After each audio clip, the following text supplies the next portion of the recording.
So among one of the reasons why you're brave is that Harvey Weinstein went to great lengths to keep this story under wraps. Yeah. He hired Israeli spies to follow you and other reporters around. That's insane.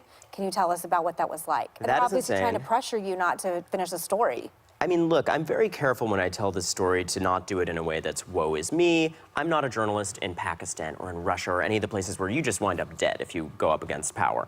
But it is true that even in this country, there are crazy, exotic, cloak and dagger tactics that get thrown at you if you go up against the wrong interests. In this case, Harvey Weinstein did, as you said, hire an Israeli private intelligence firm called Black Cube. They sent agents using false identities, posing as sources, posing as activists, trying to get to me and sources and wheedle out information and create secret recordings of us. They sent subcontractors to Russian guys who are big characters in the book and the plot that unfolds in it to stake me out and chase me. And here's the thing, on the one hand... You can't make this up. No. You can't make it up, and people keep saying now that they're reading it, like, oh, it's like a spy thriller, and it's easy to be glib about that, but those tactics should stay in spy thrillers. They should not be directed at journalists in this country where we have the First Amendment. Well, you also write, and the book, by the way, is fantastic. Thank you, Sonny. It is fantastic. Thank I have you. to say that.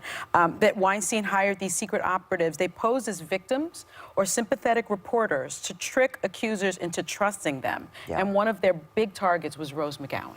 Rose McGowan, I think people will be outraged when they learn the full extent of what she went through. There was a secret undercover operative, secretly recording her, who infiltrated her life to the point where she thought they were close friends. And she said at one point, I can't trust anyone in the world but you, Diana, whose name was not Diana, who was working for this Israeli spy firm and passing recordings back to her alleged rapist. Oh my God. Unbelievable. Yeah.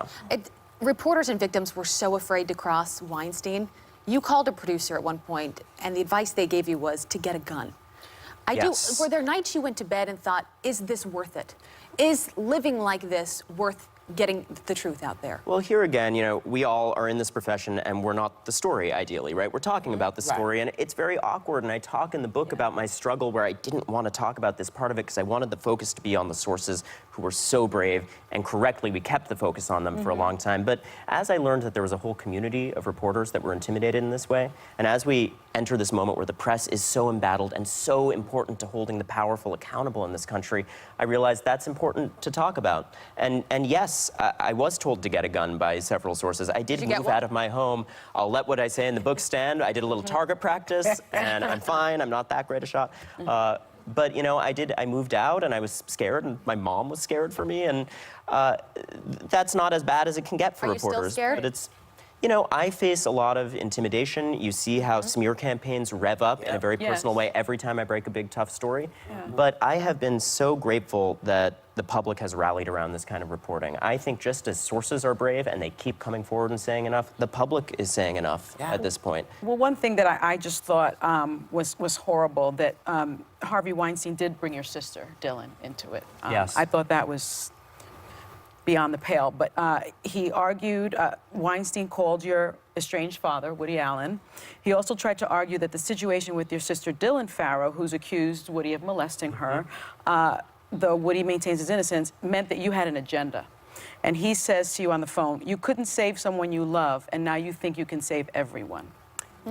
Look, when I do these stories, sometimes there is a very below-the-belt personal attempt to weaponize things like this, including really painful things in my past. The book is very honest about the fact that my sister and the bravery she showed in sticking to her guns on this story year after year inspired me and helped me understand how important this issue was. And I wasn't always perfect. I was at times the guy in her life saying, why can't you just move on? Why can't you shut up?